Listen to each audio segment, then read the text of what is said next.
भक्त ने पूछा है कि गुरुदेव, ये जो हम हर दिवाली पर लक्ष्मी जी की, सरस्वती जी की, हनुमान जी की, गणेश जी की या कुबेर भगवान की, और हम ये मूर्तियां लाते हैं हर वर्ष, अब पुरानी जो मूर्तियां हो गई उनका हम क्या करें? देखिए, विशेष बात यह है कि हमने 1 वर्ष तक उनकी पूजा अर्चना की, अब उनको हम नहीं लाते हैं तो क्या करें? तो पहले तो ये समझें कि हम अपने घर में पीतल की, तांबे की, चांदी की, ऐसी धातु की और मूर्तियां हमेशा रखें और उनकी पूजन करें। वो जितनी पुरानी होंगी उतना ही आपको और लाभ देंगी, आपको सिद्धि देंगी। अच्छा, फिर भी विशेष मिट्टी की और मूर्ति लाने का एक ऐसा चल गया है परंपरा, तो कोई बात नहीं है। नई मूर्ति ले आइए, 1 वर्ष के लिए रखो, तो 1 वर्ष के बाद जो पुरानी मूर्ति हो जाती हैं तो उनका क्या करें? कुछ लोग कहते हैं कि उनको ले जा करके मंदिर में रख देते हैं। किसी मंदिर में आपने रख दिया जा करके और वहाँ जाके इकट्ठी हो गई तो वहाँ के पुजारी, पंडा पुजारी क्या करेंगे?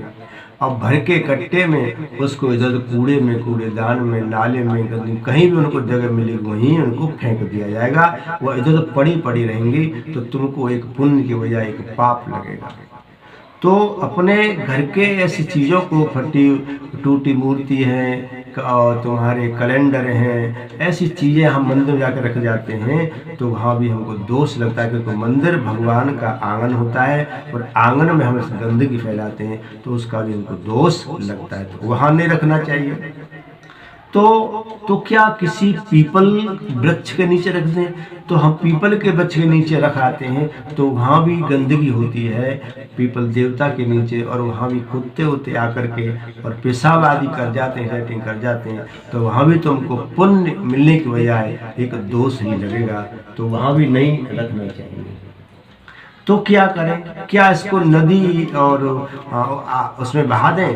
तो नदी आदि में बहाने पर भी क्या होता है कि अगर ऐसे ही सब लोग बहाएंगे तो हमारी गंगा, हमारी यमुना नदी दूषित हो रही हैं और फिर उसमें और ये इकट्ठी हो रही है सब मिट्टी, तो उनकी सफाई नहीं हो पाती है, तो वहाँ भी ऐसा डालना ठीक नहीं है। ये तो छोटी मूर्ति हैं, बड़ी मूर्तियाँ लोग नवदुर्गाओं में रखते हैं, गणेश जी की रखते हैं, तो उनको भी लोग ले जाते हैं, 9 दिन 10 दिन बड़ी श्रद्धा से पूजा अर्चना करते हैं और फिर लास्ट में अंत में उनको बुरी तरह से वहाँ फेंक करके आते हैं, तो वहाँ भी कहीं न कहीं हम पाप के भागी बनते हैं। अब इनका क्या करें?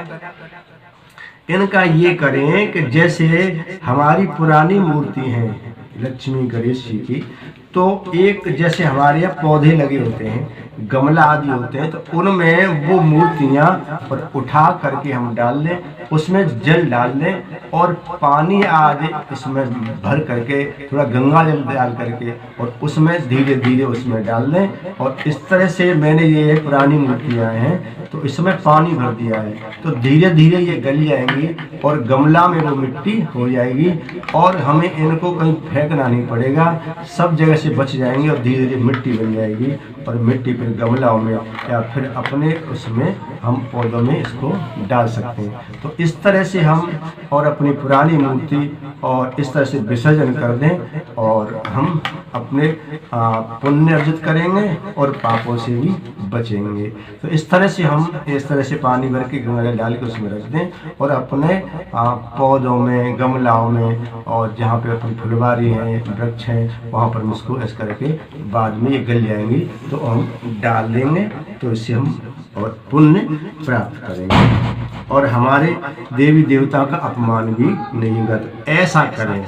तो एक बात और, जैसे दिवाली पर जो व्यापारी वर्ग के लोग हैं, दुकानदार वर्ग के लोग हैं, जहाँ पैसे का आदान प्रदान होता है, आना जाना होता है, तो वहाँ हमेशा खड़ी लक्ष्मी की मूर्ति लेकर के आओ। कुबेर जी बैठे, सरस्वती बैठी, लेकिन लक्ष्मी खड़ी मूर्ति लेकर आओ ताकि तुम्हारे धन का आदान प्रदान होता रहे और व्यवसाय निरंतर और गतिशील रहे। और जो घर गृहस्थी वाले हैं वहाँ पर बैठी लक्ष्मी लेकर के आए और सरस्वती कुबेर जी लाएं। और कुबेर जी की भी पूजा विशेष दिवाली के आधी रात 12 बजे करीब होती है। तो उसका विशेष विधान क्या है मैं आगे वाली वीडियो बताऊंगा, क्योंकि कुबेर जी वास्तविकता में स्थिर धन के और मालिक हैं, देवता हैं। तो स्थिर धन हमको चाहिए तो कुबेर जी की हमको पूजा करना चाहिए। उसका विधि विधान क्या है मैं आगे वाली वीडियो में बताऊंगा। और किस किस को वीडियो चाहिए, कौन से मंत्र से जप किया जाएगा, किस विधि से किया जाएगा वो आपको बताऊंगा। उसको आप करेंगे, मैं भी करता हूँ, मेरे बहुत से करते हैं, तो आप भी करेंगे तो आपको अवश्य स्थिर धन की प्राप्ति होगी। कुबेर भगवान की कृपा आप पर होगी। बोलिए कुबेर भगवान की जय, लक्ष्मी मैया की जय। सबको राधे राधे। बस आज इतना ही। मैं चैतन्य गुरु आपकी सेवा में।